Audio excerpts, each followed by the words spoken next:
Among all the health threats that exist in the world today, right now, it's a virus that stands head and shoulders above all others. There is virtually no headline or program that doesn't address the news. It's the news events of the year. And the truth is that to this day, it's not about the number of people infected or the apparent lethality that worries us. It's above all else the newness of the threat and the fact that we still do not know exactly what we're facing that makes it quite so terrifying.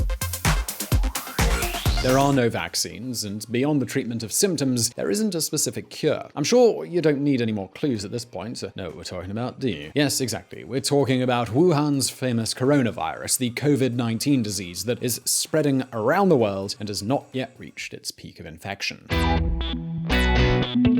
At the time of producing this video, the virus has reached 37 countries, more than 90,000 people have been infected, and of them, more than 3,200 have succumbed to the disease. As you're probably aware, this new strain of coronavirus, the seventh one to be identified, is believed to have originated in a food market in the Chinese city of Wuhan, where live animals, including wild animals, were sold. As you can imagine, such an epidemic can have a great impact on all levels. And look, I'm not just talking about health, but also the knock-on effects in politics and, of course, the consequences for the economy.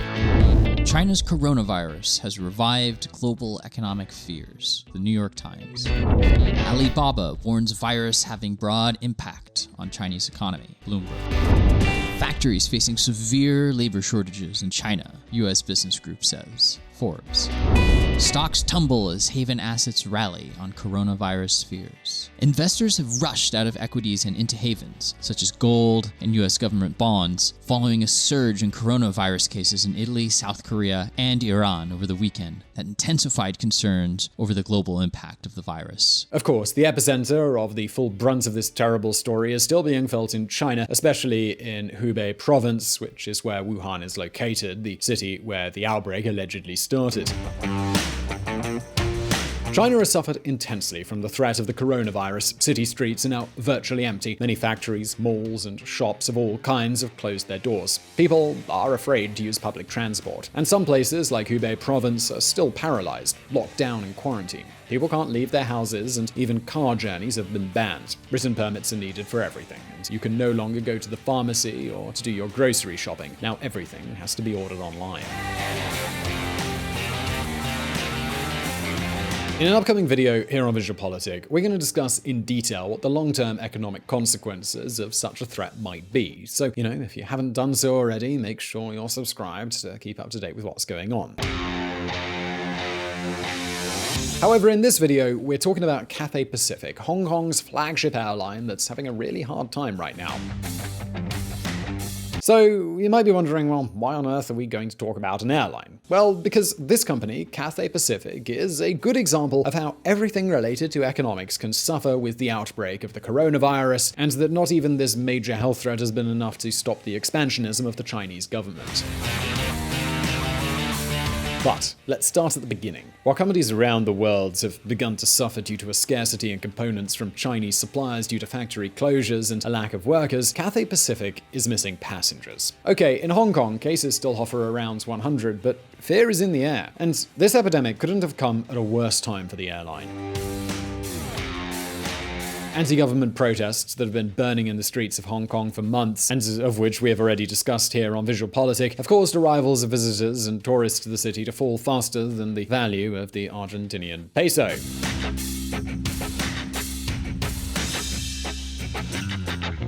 In 2019, 9 million fewer visitors arrived in Hong Kong compared to the previous year. And now with the coronavirus, all signs indicate that 2020 could be even worse. During January 2020, visitors to Hong Kong dropped 53% compared to that same month in the previous year. And in January 2020, the spectre of the coronavirus was relatively smaller. That makes the forecasts for the coming months pretty bleak. So, what kind of companies do you think suffer the most in circumstances like this? Well, yes, obviously, it's hotels and airlines. Those kinds of businesses feel the pinch as people stay home.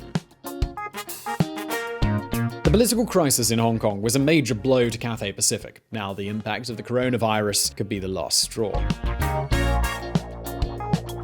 Now, exactly how great is the fallout? How is the appearance of the coronavirus affecting this airline? And what steps are they taking? What is the future of a company that has already been suffering an unprecedented crisis for almost a year?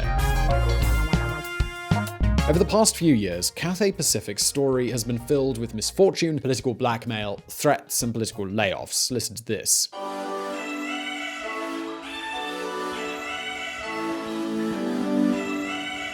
Cathay's annus horribilis.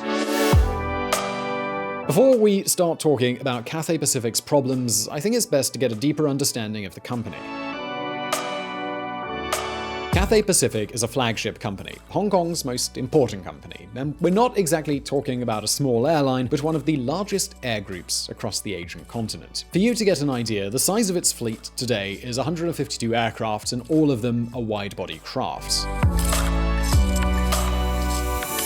It's not only that, besides the main airline brands, this company also operates another subsidiary, Cathay Dragon, with a fleet of 48 more aircraft, and a cargo subsidiary, Air Hong Kong, with 11 aircraft. That is, we're talking about an air group with more than 200 operational aircraft and routes to 130 destinations across the globe.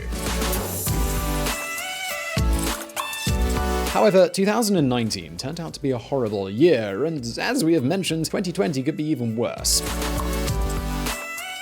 During the first month of 2020, passenger arrivals at Hong Kong Airport decreased by 40% year-on-year. This has meant that both the number of passengers and the volume of cargo carried by this airline has been in freefall in recent months.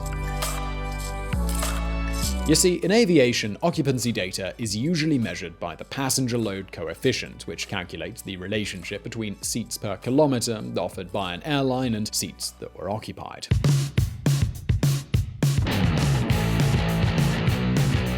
As you can see, the second half of 2019 was horrible for Cathay compared to 2018, and it's a similar story with the cargo subsidiary. In other words, this is a clear illustration of the economic damage that has resulted from the difficult political situation that Hong Kong is going through at present. It also explains news stories like this one. Hong Kong suffers first annual recession in a decade. Hong Kong's economy contracted by 1.2% in 2019. Global trade turbulence and months of anti-government protests pushed the city into its first annual recession since the depths of the global financial crisis in 2009. Wall Street Journal. And now there's also the coronavirus to contend with. Cathay Pacific issues profit warning after coronavirus hits service. The Guardian. Perhaps all of this explains why Cathay's shares have reached their lowest point in more than 10 years. However, this is not the only threat facing the airline, nor the population of Hong Kong, because the truth is that we may be witnessing what is perhaps the last move in a game that could put an end to Hong Kong as we know it. Check this out.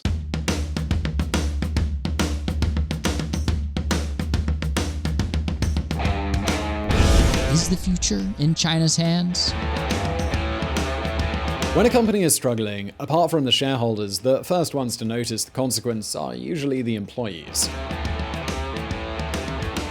Following the coronavirus epidemic, Cathay has been forced to suspend 90% of flights to mainland China and 30% of its flights globally. With such severe cuts to their services, the company has asked 27,000 employees to take 3 weeks of unpaid leave to reduce fixed costs and try to cope with the difficult situation that it's faced with.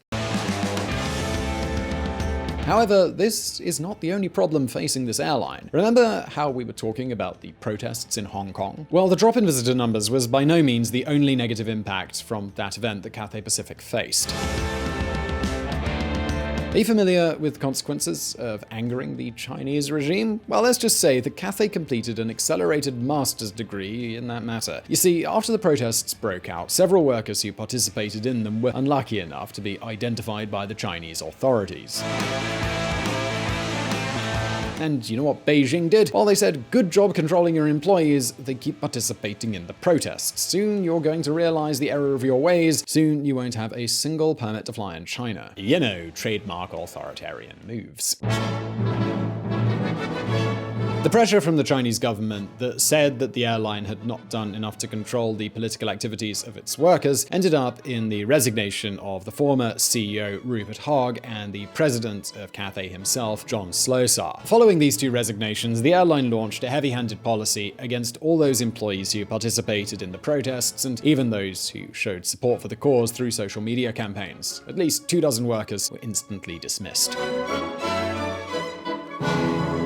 Yes, China is forcing a company to curb the political participation of its employees. It's crazy, but that's just how Xi Jinping's government rolls. But this shady story doesn't end here. Here on VisualPolitik, we have already told you how the Republic of China is trying by all means possible to consolidate its power in Hong Kong. Well, now it seems the Chinese government has found a new way to attack. Let me explain. Cathay Pacific's problems stemming from the Hong Kong protests and exacerbated by the coronavirus might just be the golden opportunity for China once and for all to take control of Hong Kong's main transportation provider. And it's nothing if not determined. For more than a decade, China's quintessential state airline, Air China, has owned 30% of Cathay Pacific's shares. It's the second largest shareholder behind Hong Kong group Swire Pacific, which controls 45% of the shares. So the truth is that if the Hong Kong Airlines bad run continues, China could be in an optimal position to inject capital and take control of the company. In this way, its control over the lives of Hong Kongers and the future of this city would be even greater. Yes, this shows us that Xi Jinping's government knows how to take advantage of all situations, even one as terrible as that fostered by coronavirus.